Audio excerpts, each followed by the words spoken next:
اور چوتھا ستون جو چوتھے کونے پر ہے وہ حج بیت اللہ ہے۔ اگر اللہ نے اتنی طاقت کسی کو دی ہے کہ وہ حج کے لیے جا کر واپس بھی آ جائے، حج کے سفر میں اگر کسی کے پاس اتنا پیسہ ہے کہ وہ حج کے لیے جا کر بچوں کے لیے اتنا چھوڑے کہ بچے کسی کسان بھکاری نہ بنے، مانگتے ہوئے نہ پھرے، تو جانے اور آنے تک بچوں کے اخراجات برابر ہو اور راستے میں بھی تیرے اخراجات بھی برابر ہو، جیسے اللہ نے قرآن میں فرمایا، دوسرا پارہ ہے، دوسرے پارے کے 8ویں رکوع کی بالکل پہلی آیت، الحج اشہر معلومات فمن فرض فیہن الحج فلا رفث ولا فسوق ولا جدال فی الحج، کہ حج کے ایام معلوم ہیں، شوال، ذیقعدہ اور ذوالحج کے 10 دن، 2 مہینے 10 دن حج کے دن کہلاتے ہیں۔ جس پر حج فرض ہو، دوران سفر کسی سے لڑائی جھگڑا نہ کرے، فسق کی باتیں نہ کرے، فسق و فجور کی، اسی طریقے سے بے حیائی کے کام نہ کرے، اس سے اپنے آپ کو بچائے۔ آگے فرمایا وَتَزَوَّدُوا، یمن والے کیا کرتے تھے؟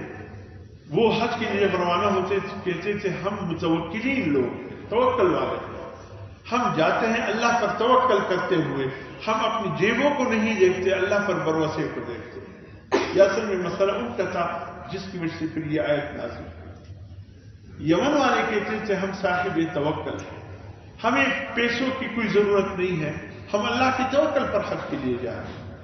اور جب روانہ ہو جاتے اور پھر راستے میں بھوک تنگ کرنے کی بھی تو ظالم چیز ہے نا، ظالم چیز ہے، بھوک جب لگ جائے پھر پتہ چلتا ہے کہ کتنے انسان پانی کی گہرائی میں ہے۔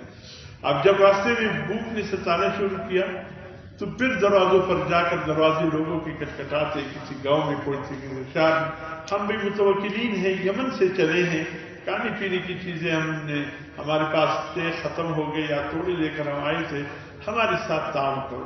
وہ حج کا جو لطف ہوتا تھا، پرہیزگاری کا، تقویٰ کا، وہ ختم ہو۔ یہ مانگنا جو ہے یہ انسان کی عزت نفس کو اتنا مجروح کر دیتا ہے، کہیں کا نہیں چھوڑتا۔ بھکاری بن کر جاتے تھے اور پھر حج ایسا کرتے تھے۔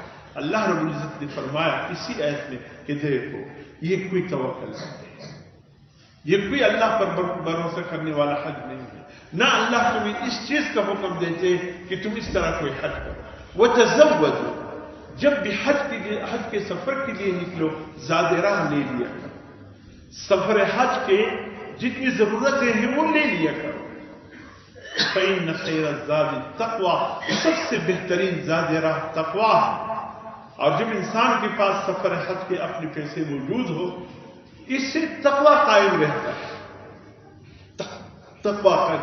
اللہ رب العزت فرماتے ہیں زاد راہ کے ساتھ سب سے اہم چیز تقویٰ ہے، اور تقویٰ زاد راہ کے ساتھ قائم ہوتا ہے۔ یہ نہ کیا کریں، یہ نہیں، تو اس لیے